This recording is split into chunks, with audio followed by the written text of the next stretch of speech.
Sama linga memango na ndenge ya kobatama pour que mbongo ndenge zotambola a sauvé Oazali maître nae. Sama est maintenant retrouvé dans son propre piège. C'est Kabila aza déjà mokangami na Sénat wana na Assemblée nationale. Ezali sanga ba miyibi Kabila aza mokangami. Asali trahison, asali après nini otobengaka likopana ba bato bazoboma ba Congolais. Déjà ba groupe ba sénateur bakaboli bambo. Sama azo souffrir. A monique oh ekomelie et Dieu va faire accompli. Congolais ne sabi que pour le moment Sama nem tazo protéger Kabila. Sama ne kadela biso Kabila pour Congomania sali. ACP là. Voilà. Tu ko Sama zo bomba pona ni. Parce qu'azali mwana musala ya Kabila. Nzamba lo mola diza pa Kabila na Fayulu na Moïse Katumbi abakisela Félix. Pour Félix a ko révéler biso biloko biso te bakito. Et cause à une humiliation, pour moi qu'un Congolais soit disant de père et de mère à son côté là un étranger. Sauf qui a caillé au côté du Kabila. Il y a quelque chose à Bikoki. Mais même Kabou a ça mec qui a nan, a ça pour Kimanda nan. Na bato batinda nanga kende rébellion. Kabou a ça na kati. Boko zo kufa pour la populisme. Mutamba détourné. La lobby Mutamba seni à détourner. Na ina ba document mi balé. Ba extrait de compte bancaire. Oyo ezali de kese na ndeko Mutamba. Ba mindele mboka nga Kabila. O alona pa bemba a obuka. Mbote bandeko balandi, merci koyeba ete boza vraiment ébélé pour na kolanda biso de partout dans le monde entier. Je suis pas seule sur ce plateau. Je suis avec le président Mbokila. Avec lui, on va parler actualité. Mbote ndeko Mbokila. Mbote Mama Vanessa, na pesi mbote na balandi nyonso o bazali kolanda biso na KN8 sans oublier les PCA Christian Tongila, pas comme les autres. Donc l'homme à la taille à Sentap na pesi mbote belé. O pesi mbote belé to sola. Mbala manko tozwa. Sénat lelo et boy kolongola ba immunité ya Joseph Kabila Kabange o aza sénateur à vie ba boy kolongola ba immunité na ye soit disant bambongo etamboli et tout réaction na yezanini par rapport ya makamunyo sotuana. D'abord je suis en train de regretter de voir que l'IDP s'est fauché par rapport ya contrôle majoritaire au toloba kiango mbala mbala pe mbala ombala ba boyité mais ça malinga memango na ndenge ya kobatama pour que mbongo ndenge zotambola a sauvé Oazali maître nae. Mais ça mazali cloué na autozobenga la constitution. Donc et prévoyez madame. Constitution dans son article 119 et le Bible sur les procédures il y a convocation à congrès. Et tangini makamba levé il y a militaire Kabila Izalate. Donc Sama est maintenant retrouvé dans son propre piège. Donc il est dans la contrainte à la volonté du peuple parce que Kabila a déjà mokangami selon le auditeur général, il y a FRDC selon justice militaire. Donc konyo kamano kutute ezaka ke moni na Sénat wana na Assemblée nationale ezali sanga ba miyibi o ba kabiliste ba comprendre ki ke ndenge constitution e batela bango ndenge ba komaki constitution ya loi taille sur mesure na lobaka yango que président Félix et les prophètes mal compris. Tant Félix a le dit que tout simba constitution, tout tient yango na lolenge ya bakongomani, tout tient yango na ba réalité au peuple azali ko vivre. Bango ba telema esika bitumba este bandi. Et lelo nzamba za juste. On liba kangisa Kabila. Na nzela ba député, na nzela ba sénateur, c'est la justice militaire qui réclame la tête de Kabila. Maintenant nzambe na bolingona na koyoka lo sambo ngana otobonde la kabutu pe moi na ko souffrance ya Congo pe na ba bazo kufa na este atindi bango moko ba militaire ozali justice militaire et la kisi be fait que Kabila za mokangana asali trahison asali nini otobengaka likopana ba bato bazo boma ba Congolais et puis Kabila azali cité na ba tuerie ebele pe na ba vol pe détournement sans oublier rapport ya hold up. Siko soki totali biloko ya nyos déjà tanga bande ko kamba Congo rapport mapinge bimisa makambo wana. Siko tango ba fundi Kabila na niveau ya cour pénale internationale cour pénale abito ko kanga ebongo te fo bolongole humilité. Siko Félix azali nganga ya maele habité makambo ngala kokota te fo justice ça la musana ngo. Pour militaire ne te fundi Kabila. OK. Parce que nenga ba komeli sama lobi sama monaki ke ngai na lelo ko sala te soit disant bakatange bazotelemela ye soit disant bato bazalaki na lingomba ya Kabila kosala eloko wana te eza trahison kosala eloko wana te okokabola mboka siko sama connaissant que constitution et prévoir makambo ya lever à humilité à Kabila te que Kabila faut ba lever humilité na ye ango mona habité na se sauver pour yé pas un mutu to benda ngona huis clos comme ça ba député et ba sénateur les sénateurs députés au ba bandi na Sénat bala qui sa preuve ya responsabilité na bango ngai tant que qui simbi ya politique lobi nazalaki na bango na kati ya sabi ya Sénat na likolo na batami na olandela nyos ah bon oyebelo kozole eloko ni déjà ba groupe ba sénateur bakaboli bambo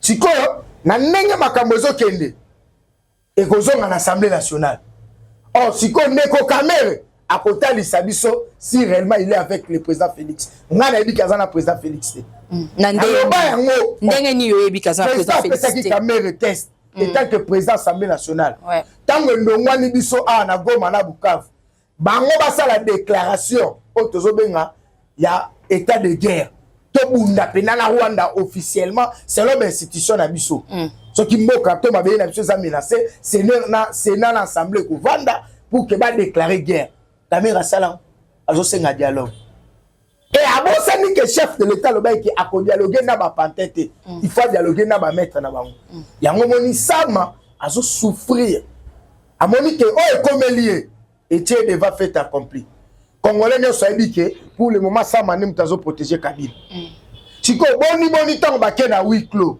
ndenge biso tozala kulobi na kati ya Sénat na likolo na balcon tozota ndenge nazo compter mais ce qu'on a kati ya huis clos yo côté ndé na côté ça kuna nazali journaliste d'investigation OK nazala ba carte eza approprié oyo kokotisanga na kati ya makambo wana nazala ba carte naza journaliste d'investigation président lobaki bien la journée de la presse qui a conçu la presse troisième pouvoir so nga na ye na lakti ba carte nanga naza accrédité à l'Assemblée nationale naza accrédité na Sénat naza pas accrédité na présidence voilà et puis singa nzela ya kovanda sika o baolobela mboka na ngai ntongo na koti na moni ke baye bazoboya bakanga Kabila baza mukie omona kata babilongi bao baboyi loka tangela biso bazali des sénateurs bazali 4 des sénateurs à mibali na des sénatrices ya basi katanga bakombo na ba population voilà na yena ebisabino toyebi da makambo boza ndenge na pesi 4 kombo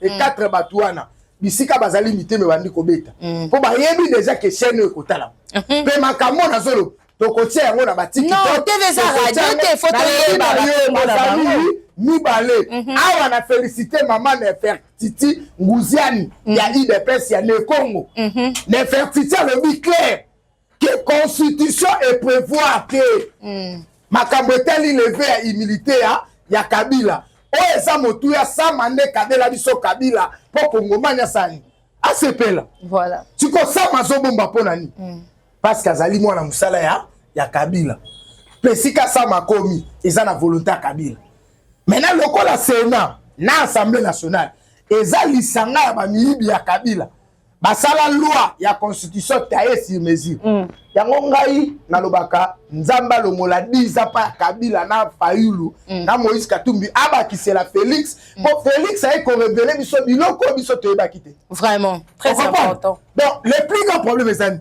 mardi na kosangisa ba parlementaire debout force du progrès batu o balukaka ba chayer biso ba kongomani nyos liboso ya Assemblée nationale na Sénat but nango ezani pona kolakisa sama ke bokoko sabiso te constitution le bela likambo ya lever immunité ya Kabila te et le bela protection mais Kabila fait la trahison de la République siko batali na buku mobeko likundi awo ezate tant yozolo basama voilà tanga sama nazo bisayo la République vous regarde donc et kozala une humiliation comment on a que un Congolais soit disant de père et de mère à ce côté là un étranger pour la mission de trahison mais ce qui kaka côté li Kabila bilia ke kozala bikoki omoni o Kabila zomona et pas na kozala muke parce que yo so ebisaki biso baba mtoto ya Katanga. Kabila mtoto ya Katanga. Kabila ni yetu. Chef ni moya. Mais pourquoi Félix Tshisekedi, président de la République, a se retrouvé kaka na bateau baza entouré na Félix a qui ko ça le règlement de quantité. Faut tout ça la part des choses maman na ngai. Mais so total bien. Non, so total bien. So total bien. Il y a unité nationale. Voilà. Ozo koti sa président de la République na makambo ya ba individu ponani. Na koti c'est parce que président de la République tout autour na ezaka bateau Kabila. Tout autour na été. Voilà. Tout autour na été. Na Sénat. Donc non na Sénat. Na naza en tête à Sénat. UDPS. Oh, voilà ça ma. Azali ancien kabiliste masala parti nae. Aye wana la Assemblée nationale. Vital Kamerhe. Vital Kamerhe aza président INC. Mais aza UDPS. Oh, aza bisote mais on landi na Assemblée nationale azo simba administration ya UDPS. Na pesi mbote. Et yenda azali ko la Kamerhe lisu likolo ya lisu pour que Kamerhe ibate. Pour que Kamerhe sala nyamu nyamute. Et yebani que Kamerhe azala na bisote. Voilà. Yazara posa pas comme président ya Congo. Voilà, toke nembangu mbangute likambu ya majorité parlementaire. Boze ebele to yebi ke IDPS ça la majorité parlementaire. Mais pourquoi bozo koka kolonga moi etumba mukete to loba bongo ba imboka. Etumba se elongami déjà. Etumba se elongami. Yango moni ngala zali koloba kende ko kabuya ayo kasonité. Abwa kabaton ya secrétariat général ya IDPS yé akosa kabiso que tozali majorité na kati ya assemblée na Sénat soi-disant parce que y a union sacrée bololo le bateau ya betela kitol ils sont contre les présidents de la République. Ils sont contre la République. Je prends l'exemple de Vital Kamerhe et M. Asselo Hollanda qui Vital Kamerhe a béni Kabouya Semeki. C'est mec qui n'a bureau à l'Assemblée nationale. C'est quand Kamerhe a vendu. Est-ce qu'il a bureau à l'Assemblée nationale? Ça, c'est la plaisanterie. C'est blaguer avec l'institution président de la République ou l'institution Assemblée nationale. Deuxième institution majeure. Ça, on a pour l'élaboration du projet et le contraire parlementaire a priori. Maintenant, nous avons ça la camaraderie. Oui, mais le quoi, la caméra lobby. Tant que tu as qui tout bengi sa maman souminwa yo ndeko Kabuya olobakini notre semé qui Kabuya c'est pas moi les vidéos sont là na inventé ça makambu Kamerhe bakanga Kamerhe Kabuya bandana ko funda Kamerhe au lieu place à funda ngai c'est que baza ba semé qui bayebani nanga te je n'ai rien à voir par rapport wana le même Kabuya ça semé qui yanang asa bokimanda yanang yemoko Kabuya loba Kamerhe asaki nanga saki na ndaku na e ya salaka na chambre moi si na ende aye ko ebiseke tala mobali yale kinanga aye ko tala yo abaluka boye nanga Kabuya silima e ba memie na présidence Nzambe Fatim Mukishi muntu alobi nazongisi makambu na onanga pa ya Kabuya etosuka nanga ke rebellion na bato batinda nanga kende rebellion Kabuya za na kati oza ba preuve makambo oloba mais makambo na zolo ba yemo ko Kabuya nda zo expliquer yango ke nanga silika pona litamba kare mini. Oh, maman, tu es poto tanga makambo yo, y a ba sentiment. Mais tu es tout le makambo tozo maîtriser. Les vidéos sont là. Je suis le communicateur d'investigation et coordonnateur de tous les communicateurs de l'IDPS. Je ne suis pas n'importe qui. La zone de makambo non maîtrisé. Tant que Kabuya le baka on a matinée, liboso esplanade y a permanence à IDPS. Que nanga sana Kabila, nanga le bango mutaliboso. C'est Kabuya. Alors, l'autre, la vérité, Assemblée IDPS, majoritaire dans Zoloba, Izoba, Libamba, Pobasa Alikam, Fombongo Tambo. Pour que Makambo Zolek, si Kabuya attend de dénoncer que Kamerhe a bandi Bitumbala IDPS, Moukole Landi, Abenga Bangona, na Kempiski Hotel. Si 223 députés, il y a mosaïque, il y a union sacrée, Bakenda combien 35. Plus 5 sénateurs. Bakakaka, Kazali, Nicolas. Katumbi, Kabuya, Kagame, Kabundi. Bakawana nde ça la problème na mboka oyo. Heureusement na botama na kate. Heureusement pe naza na relation ya kate. Na kata naza na Kabuya na kata. Pona mona bakawo ezo poser problème na mboka. Sikotala makambo ki. Bakabundi. Oh. Bien dans la première jouisseur. Toyebi nengo yaki, nengo komi. Et le autres taxés biso pouvoir à bas justice. Yo zala nanda ko ana château le plus cher ya Kinshasa Mobimba. eza na aquarium na kati ya lopango na aquarium eza na kati ya lopango na terrain ya basket na kati ya lopango vraiment na salle ya fitness na boîte na kati ya lopango na kati ya ndako siko yo nde jouisseur te l'histoire est le récit du passé donc omoni biso soki fatia zo résister eza pona nzambe na peuple congolais à travers les œuvres au fatia zo sel de prévoir nini lelo soki humilité à Joseph Kabila sénateur à vie et poété. Qu'est-ce que vous avez prévu? Non, madame, et ça déjà bien défini, et ça bisoté. C'est la justice militaire qui a saisi le bureau du Sénat. Là, c'est la séparation du pouvoir. Il faut comprendre que dans une instance majeure, moko ekomeli muninga na likambo esongolo pakala oyebani na miso ya batu ke Kabila zali moyini ya Congo, Kabila zui manduki po aboma ba Congolais. Il faut directement bango basala musala baza wana baza ba représentant du peuple na français na lopoto ba bengi bango une émanation du peuple congolais. Ils sont au service du peuple baza wana pona ba intérêt na bango te pona camaraderie na bango te sama oko sambwa na zo bisayo au niveau maabi to mobiliser pona yo et oza nsata kimia manioko na mai ola na sapatu likola mbetu okobosa na kolongola au charge au biso to charger ça m'a va regretter et pas ça kimia faut appeler ça biso Kabila parce que constitution dans son article 119 et prévoir tes convocations il y a congrès pour na kolongola Kabila humilité ça c'est la jurisprudence. Les lois sont faites par des hommes, mais trouvent son fondement par des animateurs qui les animent. Donc, il y a un homme à l'aise. La personne qui a été faite, nengani babenga ka congrès na article 119 il y a constitution et la kisi ce qui va bengi première fois des choses ali entre les deux chambres réunies à congrès président de la République sur l'état de siège président de la congrès Barobenga Congrès par rapport à programme en urgence il y a chef de l'État l'adresse à chef de l'État faut benga Congrès babenga rane bandela année na asuka année parce que pour la kolongola Kabila humilité constitution commenté parce que nyonso nani loi ta esi mesure babenga minaku mutasala makambo nyonso pour Kabila comme intouchable tiko lelo tokangi bango makaku na saki donc tokangi bango makaku na saki ote que la biso la ma photo monango ozo la biso que aza sénateur à vie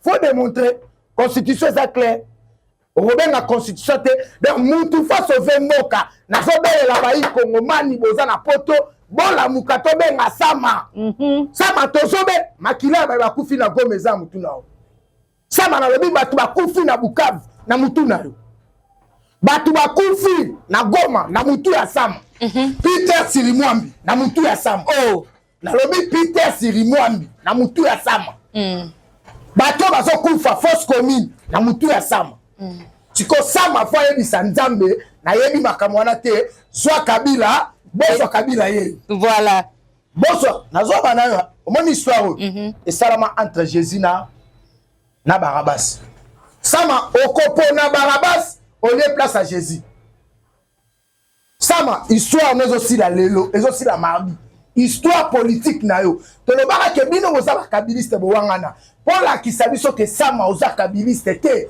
sama j'insiste okozwa mobilisation ya ofele ya bolafa donc tochelo volonté manioko na mai bochele manioko na mai diske bino bato IDPS ne bo pete bokozi wana biso bino to sala ki parce que chef de l'État qui nous sacré ali travailler autour ya programme à chef de l'État pour l'intérêt de la République bino mo bato IDPS mais là ça ma quoi il n'a pas proposé de maman Vanessa qu'on peut essayer avant de quitter pour quitter na lobby de maman Vanessa na yebi bato ba hôtel là faut battre la dignité na yo na bateli lelo c'est pour la première fois na Congo to lobela la patrie liboso za ki devant ba makamba bo yoka nous les ressortissants de Maniema les moutons de Katanga réunis pour dire non la lever unité à Kabila est-ce que qui m'a demandé ça exactement soko mekito tuminda kuna yo po yebani ke Kabila mtabo matina ndako nani soki mutu akoteli Kabila to tuminda kuna yo bo motake biso tozo teke mutu te alors to lobi mutu oyo akoya kokotela Kabila akozwa sort na ye po bato bakufi na est baza banyama te moi j'ai vu mwana azomela libele ya maman na o maman na akufa bolimbisa ngai tala niveau ya amertume biso toza nango et nyonso wana c'est Joseph Kabila sama nazongika wana so na ke nazongaka wana pa sama constitution prévoir te. Merci beaucoup. Balobi bien to fixa awa et prévoir te et prévoir na bureau ya Sénat bavanda basolola balongola nga parti bureau soit babengi ba sénateur balobi bo voter parce que ndenge biso toyebeli merci maman Nefertiti Nguzani baza ebele venanga je koko mulumba 48 heures le pape de Kingabwa donc bada d'accord ba osimba nani Roger Tshisekedi baza ebele ba osimba le vers Kabila pour esika au peuple a tiemis faut bosser l'intérêt à peuple parce que yo le besoin sénateur o bunda pona makambo ke malamu pesa biso Kabila donc ça ma foyer baké awa ana cop musute cop sama ozo risquer même na bana na yo ba continue à conflit donc un conflit de génération donc comme ça ku bele wana ba ça tenir yo moko hein est-ce que ça t'engage ça n'engage que vous-même à part du peuple le peuple congolais a le droit et l'obligation à un groupe de Sama qui veut prendre le Congo en otage pour l'intérêt de Joseph Kabila, article 64. Je dis et j'assine, dans un défenseur à pouvoir. C'est que nous avons subi. Tant qu'il y a qui a Goma na Bukavu, il y a Sama Lobak. Mais bien sûr, tu as exposé de la République. Tu as qui Corneille Nanga Rokotate à côté à l'ocoloté. Soit la patrie ou la mort. Tosukia. Sama na zone Souana, Otikalika Nayo. Kabila mardi. Souka makamboza mardi. Kabila. Merci beaucoup à Opé Sabino Kabila à faire Moutamba, prison ya Kisangani. Voilà tika maman. Sika. Moko ezokufa pour ba populisme. Donc ne Moutamba na lingako mingi pe na sepele na ba idée na yo. Mais ndenge na sali ba investigation na kotiti na samai Moutamba détourné. Na lobi Moutamba seni a détourné. Na ina ba document mibale. Ministère à Finance, ministère à Finance n'a communiqué prétendu paiement pour la construction d'une prison à Kisangani. Au cabinet du ministre, premier ministre. Je dis soumis. Ça pas de document. Je dis soumis. Na ok malé mami na opé ça na obana na paiement ya ministère à Finance. Pour projet Salama, il faut que la ministère à Finance. Pour ministère à Finance, né à de Kesarambo. Maman Vanessa, ba document aux yango. Nazali na biso to naza kisimbi politique na kotaka yango oyo primature. Genre primature. Oyo primature sangana oyo sikoyo ba extrait de compte bancaire. Oyo ezali de kese na ndeko Mutamba. Yango na otanga omona. Sikoyo Mutamba a détourné na sens ni. A sali marché à gré. Oh, bah ça là affaire à 100 jours. Donc le marché a été de gré à gré. Donc de bouche à l'oreille. Après il y a un bistrot on négocier maramamboka. Comment il y a construction à prison pour l'intérêt à ba prisonnier, il y a côté à Kisangani. Ça engage l'état congolais. Si quoi primature, alors qu'il y a eu makambo à la tête. Voilà. Est-ce que ça va bon quand ça place ni on a communicateur de investigation. Ba no place aussi ba document. Ah, ba document. Oh, et ça partout. Bango pe bango moko ba publier kango et puis ngai na sala ki kuna tango ba marché zo salama. Bato ka ba sala na bango ba zaki d'accord pe. Bango nde ba pesi ngai. Ke molobeli yo bundela kamboka, obundela ka donc yo ça quoi fourmi ça la part. Na lobi na mama ko sa ba chete. Voilà. Pour omani bino ne tora be mission o. Bino ne bo pesa ka biso nzela ya kokota pa Mutamba. Pour ceux qui n'a pas qui audience, n'a pas na ça ni po ya bangai. Mais le la côté na bureau ya Mutamba sans audience, na nzela ya maman Vanessa. Merci na ka 8. Boko banda kokota nga na na ba document. Toke malé. Toke malé mbete veza radio te. Tozo kende to bandana o tozo benga primature. Communiqué officiel. Prétendu paiement pour Mundela. T'as défoncé le bien. Prétendu paiement. Donc, et là, comment qu'on soit disant, oh, bango basa ini bafuta. Donc, même, on dit mangote. Avec un prétendu. Comme c'est cause à la vraie, comme si Rosala force. Tant que ça force, ils ont problème d'absoluté. Bisoto ça la caca, la patrie ou la mort, ce que mon indo qui n'a biso na dash na so basani belela. Bisoto eko belela. Bango bazana bakamba, baye bango bokamba kabatu. Plus rien ne sera comme avant. L'état de Félix Tshisekedi n'est pas l'état de Kabila. Nous sommes des démocrates, des légalistes. UDPS c'est un parti socio-démocrate. Tobundakana na ba texte oza légiféré. Ba texte yango. Balobi prétendu paiement pour la construction d'une prison à Kisangani. Le ministre des Finances de Kodoudou Famba informe l'opinion publique quand aucun paiement n'a été effectué ni pour le trésor public ni pour les comptes relevant de la gestion en rapport avec un projet de construction de prison à Kisangani tel que répondre sur les réseaux sociaux. Ce dossier n'a été pris en charge de près, ni de près, ni de loin pour les services du ministère des Finances. S'il vous plaît, prétendu paiement. Si on a un document, prétendu paiement ministère à finance et le ni de loin mais mongo ezala qui déjà décaissé yoka siko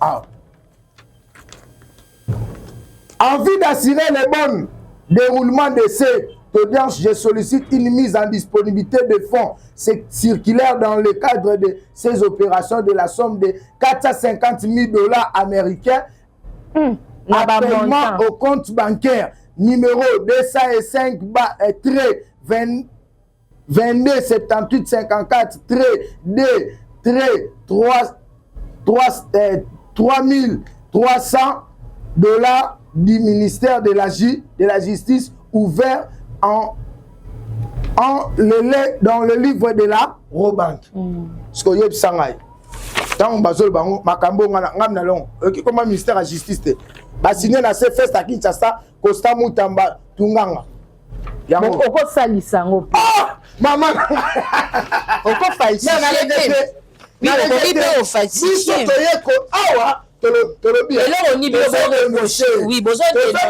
parce que le marché a été de gré à gré. Dans le processus, pardon, il y a passation de marché et qu'il y a un bon côté. Mais là, on y peut reprocher Moutamba. Parce qu'il y a passation, il y a marché, Oyo, ministère, il y a finance. Ni de près, ni de loin. Or, c'est le ministère des Finances, nous allons charger. Il y a facturation et il y a décaissement. Comment traçabilité financière et salamité? C'est déjà un danger pour la République. Ouais. Maintenant, tant que tu as communiqué, il y a primature. Primature, cabinet du Premier ministre. Le Premier ministre est ni concerné, ni informé dans le paiement des questions au ministère des Finances à ce qui concerne la construction des prisons.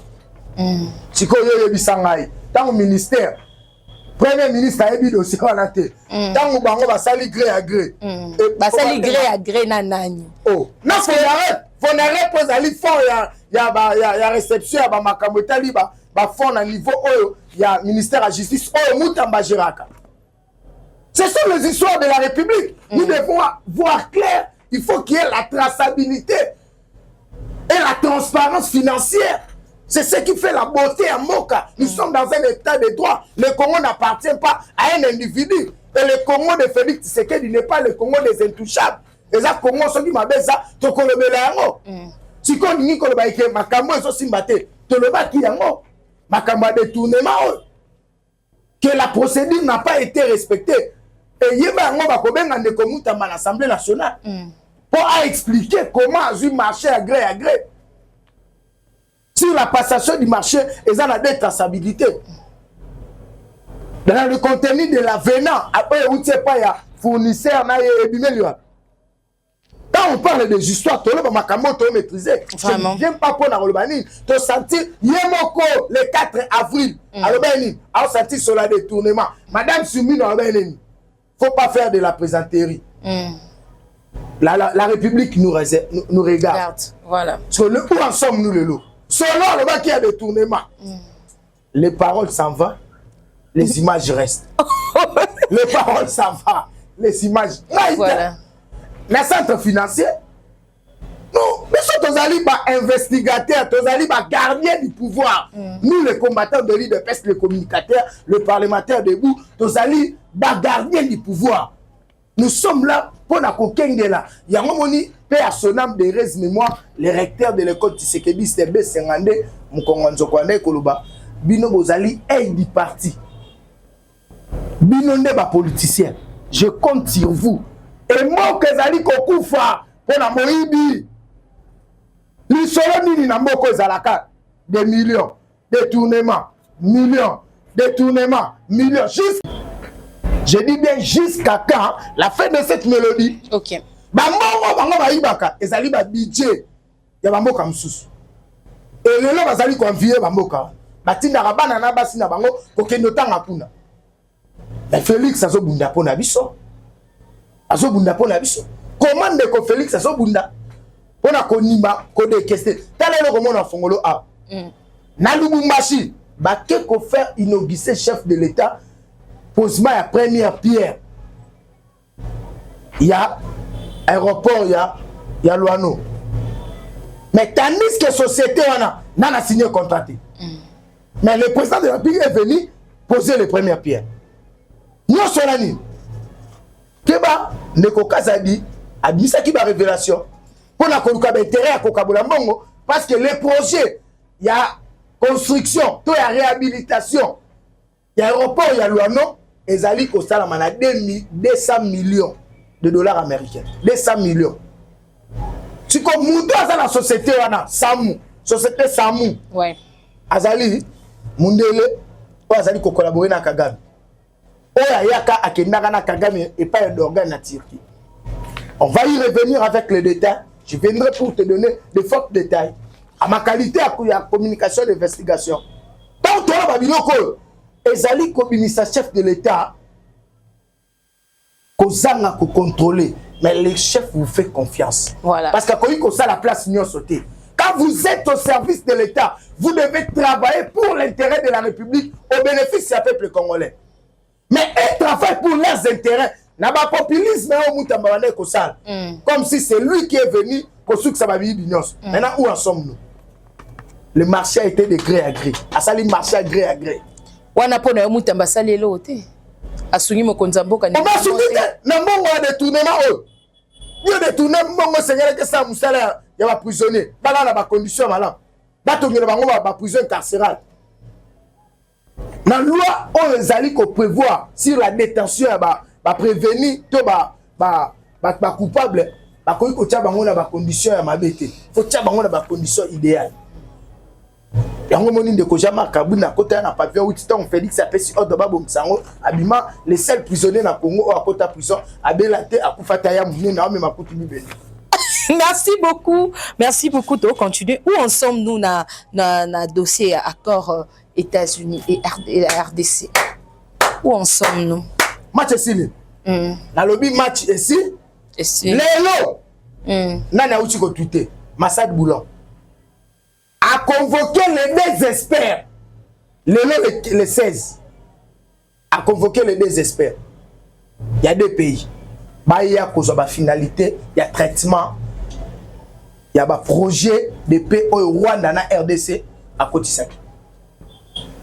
Si on a un projet de paix, selon l'information à ma possession, tu as un avantage. Avantage des années. Avantage c'est ça. Le 21 ans. Les deux ministres vont signer maintenant l'accord de paix. Et les États-Unis ont obligé Rwanda. Il y a qu'on respecter Makambo et a signé. La retraite de troupes immédiat. Pas de pillage. Pas de coulage de minerais. Et à RDC. Si on va retrouver Bino, na kati ya mabele à Congo, sans que va pesa Bino aval, boaba kangani. Parce que selon la résolution 2773, Rwanda a violé les dispositions de la charte des Nations Unies. Et ça, bisote. Yo moni na régime à Félix va sanctionner les dignitaires. Va sanctionner les dignitaires, James Kabarebe, va botoli bavara ya Jeannette Kagame, moi ça Kagame va botoli biloko na Royaume-Uni. Donc maintenant l'histoire retiendra qu'il y a un Congolais qui a sauvé le Congo et l'Afrique. C'est Félix Tshisekedi. Tant qu'on est à Makambo, maman Vanessa, il faut bien comprendre que Félix a louki intérêt na yété. Félix a louki intérêt ya Congo.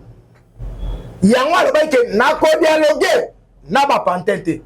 Maintenant tala 5 ans. On a ni chole ninga leli. Chole leli na mnoko mboka. Ah ya chole. Ya chole. Na se pela me poza ka courager. Yo ka no solitaire. Na robo la poza na makila ba combattre IDPS. Chole. Mon seigneur chole. Alors bien, le tout a été déjà fait, mais nous attendons l'avis du chef de l'État. Parce que la primaire, français à Makassia, la primaire revient au chef de l'État. Si on ne connaît vous, on le bail loba loba. Aya afanda, to solo là. Aya bisanga chef na echole. On appelle ça que d'information. Alléluia, la primaire revient au chef de l'État. Nous attendons jusqu'à ce que le chef va nous recevoir. Tous c'est là. Tout nos chefs ont un babiso. On chef le bini. On dialogue na ba pantente. Alors makamo c'est encore un écosal. Etalika bangomoko. Etali république. So Massad Boulon, l'envoyé spécial à Donald Trump. Alors nous demandons au gouvernement rwandais de respecter cet accord de Washington sur l'intégrité territoriale du Congo. Vraiment. Tu connais tout mettre solo A. Le 21, il y a Thérèse. Moi, c'est mobile. Vraiment. On va appeler qui n'est pas Madame Thérèse. Vraiment. À ce qui est aux États-Unis. N'a pas de document à Laurent Bokil. Signé A. Signé A. Vraiment. Bien ici, la matin, c'est. Et Sili. Félix Moukouatombo. Le 15. Kagame, na gauche. Félix, na droite. Ce qu'on aura début de lobby. Félix a revenu dans la ngwende na droite ya tata. Yebo Nzambe Trump na katikati. Ce qu'on a molo nyonso wana. O miti ya kata na ba. Et bon on sort à l'angezani na makamno. Mbea. Tala ndenge nanga koma mbea. Nanga mbea na sayo. Vraiment. Venanga na loba ke fe ba de jouer yo. Na yo ke la fait o mawa. Tala ka faire comité na niveau loba. Faut-il combien de personnes na bo ma po Félix anima dialogue. Félix a dit même to komi na ndaku na libosami ya chambre na oya esi marade. Tsoza bango na Allemagne na Davos. Oh, la conférence à Berlin sur le partage de l'Afrique, le partage du gâteau de l'Afrique et ça à Berlin. Sur la Berlin Félix Abonia abo dialoguer. Nanga meya. Au moins de la CBC na touche. Babomina nous charger vice-gouverneur. Et bon Moïse Katumbi na likambo. Yebu na ba terre sera tanga te po berero asali yo. Avant ni que minéraux za na Congo te. Parce que tout na Moïse Katumbi. Yona MCK pour signer un contrat. Il y a transport à la minerai. Et minerai à l'uranium. Et nous avons compris que les impérialistes, les occidentaux, les démocrates américains ont conduit soi-disant les Congolais mèches, les misala, le roi Moïse Katumbi, na buzo bataille ko lelo baza bambea. Frank Diongo. Liboma na ça. Oh, liboma nde yemta lita na bino le koma liboma. Alors bien que non kutana connaît na Isaïe pour na makabote ka Congote pour apesa un conseil ba mona na kala. Faut tout na vie tanga bimara prison. Est-ce que ba sali sara na CNPP te Moïse abende Lubumbashi ba ta ba liba kanga Moïse ba ba kimi mbamo Zambi ba ke Belgique. Donc vient que na malade à mutu. Vient na Frank Diongo na malade à mutu.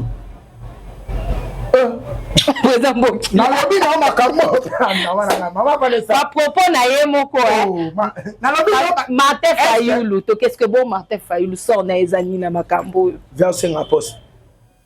Oh achena se oh il y a sala ni poche na se dia zoate na élection amenga président Félix na seni le respect président ah bon si ko ça suni akaba ko kundi asa no ko ça tiens on a raisonné ma tête ministre à pêcher l'élevage pour alou de la table petit en tout cas alou de la table petit mais respect pour na Martin Fayulu un peu de respect ministre ya pêcher l'élevage et bon on a ça coordonnateur communicateur à parti présidentiel donc pour l'instant na ndenga ba institution na le kai ba bazali parti ka ya otomona ya balabala moi 4 6 petits na yo wana batambola wana na masana pour la première fois alinga ki mangulu na États-Unis oh mais bon mutete na balinga la bien tena et pengi wana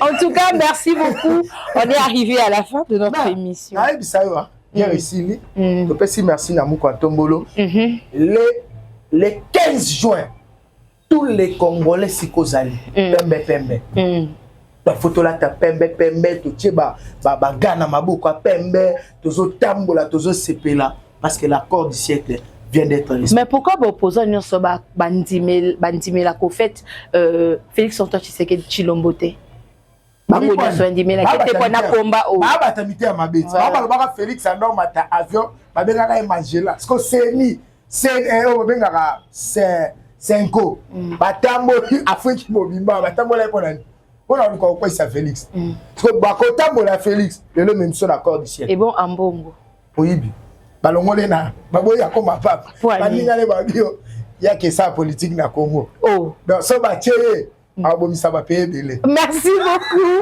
on est arrivé à la fin so qui a comme pape ngaité ndeko na biso mukuna pa pasteur ndeko na ebe na nganzambe abi Congo ngo kabwana yango nzambe na mawana e Afrika mundele pour akola na Congo akomise pas parce que fallait c'est la vérité des urnes hier mbongo faut c'est la vérité des urnes ya ki pape ya ki ome yangwana oh Patrick eti na ki pape Patrick ete oh mutaloni yango akobuka parce que Félix azo bango baboya parce que hier balobaka l'équipe ba pape ba cardinal na sona maye parce que tant babimisi américain merci beaucoup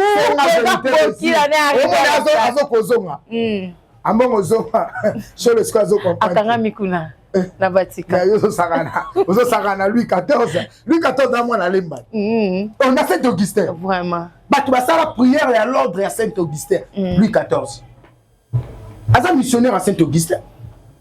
Tu connais la minute, Félix, lemba limité, et le remoko.